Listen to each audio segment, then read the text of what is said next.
he does look more confident than I've seen him look in a long time. And somehow he was not credited with a hit in this game.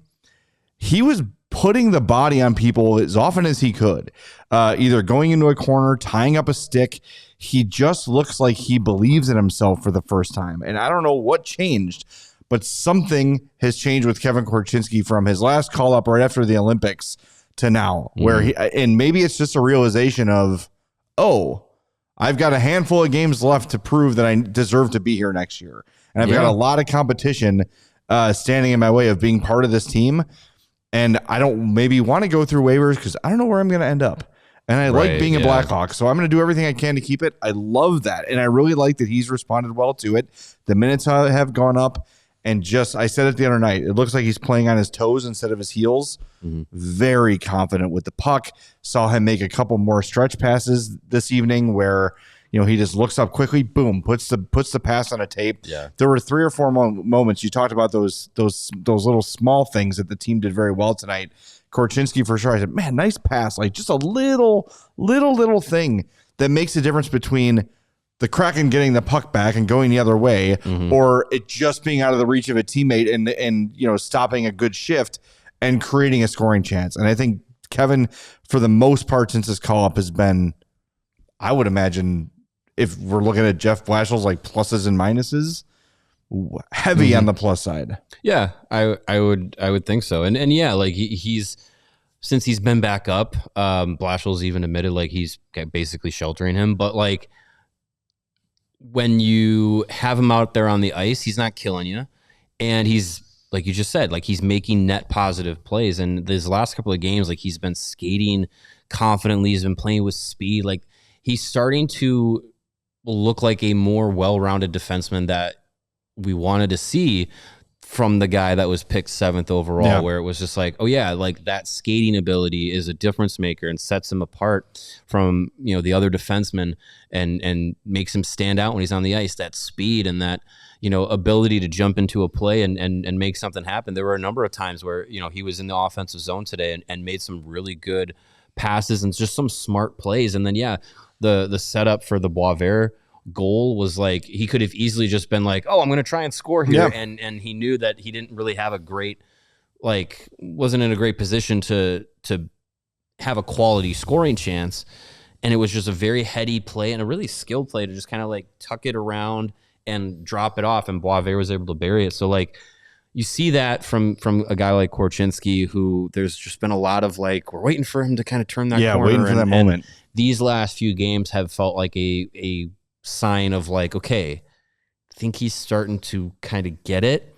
And those small details, those small things stacking up can lead to bigger gains in him and as a professional. Well, it's confidence building, right? And I think that's a lot of what we saw from Korchinski in his first full year. You saw him kind of just hanging on and surviving. And as those little defeats pile up, as they were that first year, the confidence gets sapped because he's coming from the Seattle Thunderbirds in a WHL right off a championship, putting up 60 some points as a defenseman, right? Like just whatever it was, huge numbers as a defenseman. Yeah, a lot of production. And as they were talking about in the game today, like all these guys in the NHL were at some point a leading scorer on their team, and they have to learn what it's going to take to make it in the NHL.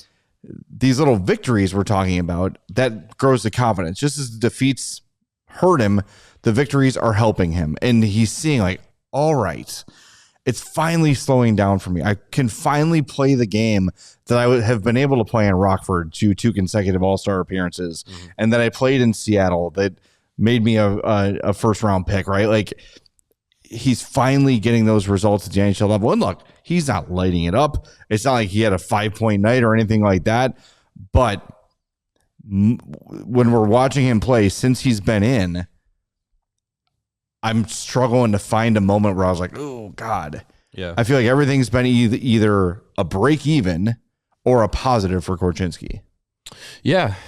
I think he's put those good performances together that we've been hoping to see. And that's important for a young guy coming through the development path that he has, where it hasn't been step on the ice, you're 19 years old and you're Matthew Schaefer. Like it's just, that's so rare.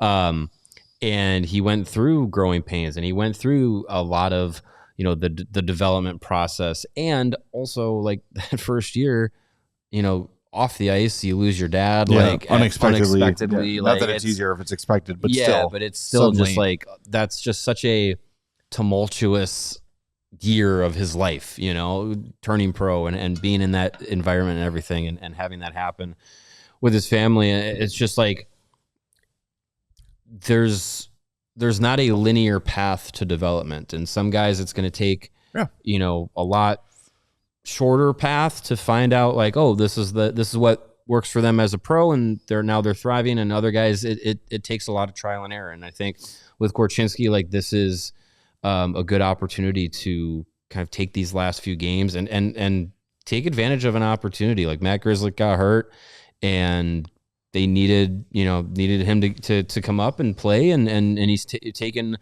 advantage of the opportunity, and he's going to get it through the rest of the year because now Grzelcyk and Levshunov are both done for the season. So this is what it'll be for the final few games, and he's one of those guys that Jeff Blashill is going to really need to see with his own two eyes as much as possible to go into next training camp and have an idea of what he's got. We're going to share Jeff Blashill, assuming it's sent over, but I want to get to this quote right away. This from Ben Pope about Korchinski. This is Blashill after today's game. Quote, "He's not overcomplicating it. He's using his feet to beat pressure. Then he's moving the puck to open people. When he does that and defends with his feet, he's been a good player."